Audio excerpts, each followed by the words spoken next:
We are very committed to women's rights as human rights because we think that that is a clear challenge that we should be helping to address. We are working on food security.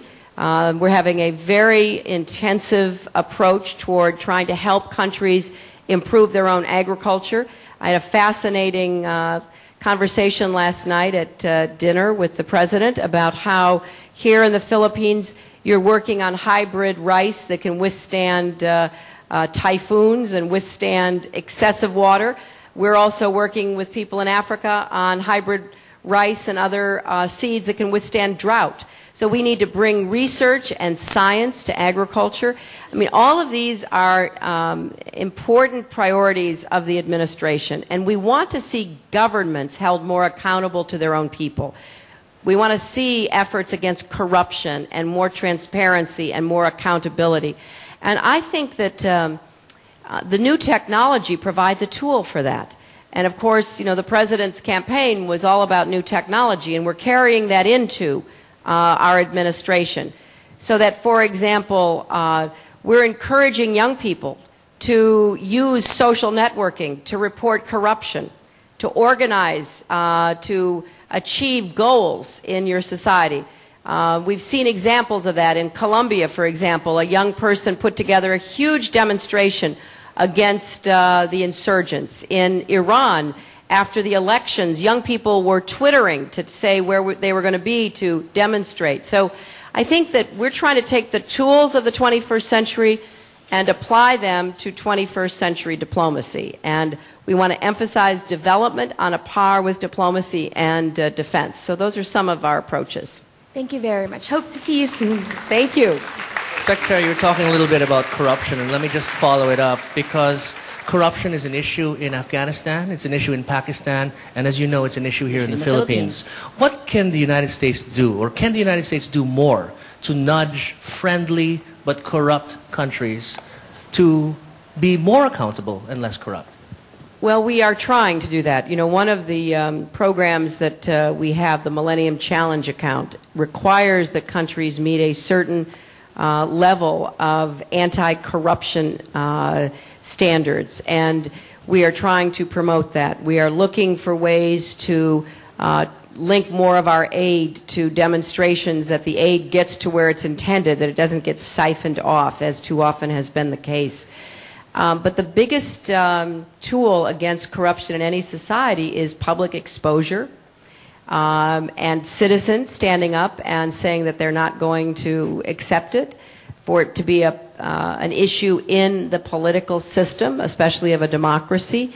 And the United States wants to encourage that, to provide tools. Again, go back to technology. I think that there's an enormous amount of potential, and I know this is one of the most texting nations in the world. And so I think that there's a way of communicating and exposing and holding up to the bright light of public exposure any kind of corruption at any time. And I would really urge countries to do that, citizens to do that, and we'll do our part to try to push as well. Can I toss to you, ma'am, a question from online? This is actually something that made us all laugh, but one of the a young girl asked if you had a crush aside from Bill Clinton. Who would it be? Well, you mean when I was a lot younger? Yes. But I don't think I should go any further. Well, like all young girls, I had lots and lots of crushes, both on boys I knew and people in the media, you know, entertainment stars. Many, many, many, many years ago, when I was young, there was a singer in the United States whose name was Fabian. Yeah. Some of you who are my age remember. And I was president of the Fabian fan club. And there were like 3 of us in it. But we took it very seriously. And then, of course, I was a huge Beatles fan. And I later in life got to meet Paul McCartney, which, you know, was an exciting opportunity for me. Now, my 90-year-old mother, who lives with us, has always had sort of a crush on Mick Jagger. Don't ask me why. I like him a lot, but my mother really, really likes him. And she's gone to 2 of his concerts. And one of the best things I ever did for my mother was introduce her to Mick Jagger.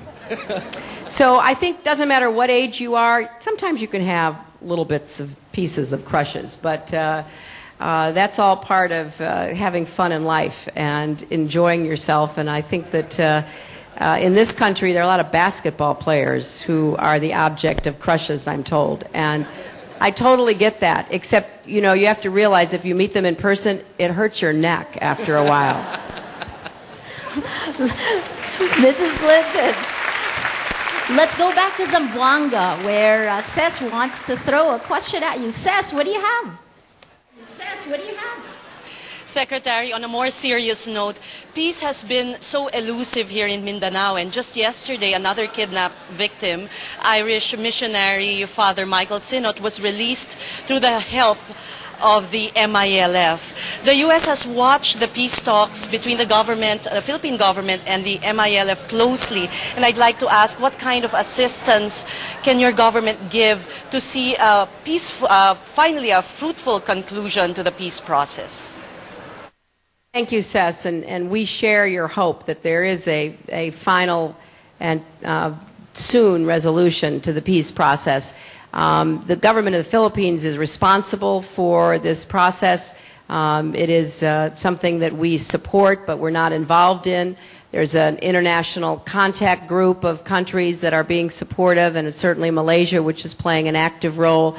But we believe strongly that when it's possible to create the conditions for peace, as it seems to be with the MILF, it's very important to move to try to realize that, because that helps to bring local people back into society and have them be, speaking out for what they want inside the political system, not outside the political system. And that further isolates the hardcore terrorists who have no interest in participating in democracy, have no interest in the political process.